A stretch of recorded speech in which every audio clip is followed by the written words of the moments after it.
Could the actions of one individual put an entire nation at risk? In a recent turn of events that has stirred both local and international waters, Neville Mutsvangwa, a figure now at the center of a high-stakes security drama, finds himself under intense scrutiny. This case not only challenges the legal fortitude of Zimbabwe, but also its international relations, particularly concerning organized crime and national security. Neville Mutsvangwa was recently denied bail by the courts, a decision that came shortly after he was found in possession of an Estonian ID, numerous foreign bank cards, and 48 SIM cards. This discovery raises a multitude of questions, not just about Neville's intentions, but also about the possible existence of a broader criminal network.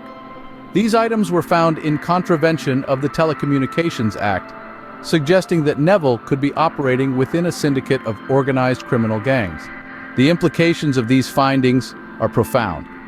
The presence of an Estonian ID, which was never declared to Zimbabwean Immigration and Border Security, is particularly alarming. Estonia, a country known for its digital advancements, also has a darker reputation as a hub for the Albanian and Russian mafias, notorious for their involvement in international arms trafficking, drugs, human trafficking, prostitution, and money laundering. Given the gravity and complexity of the situation, this case extends beyond the borders of Zimbabwe, necessitating multinational cooperation.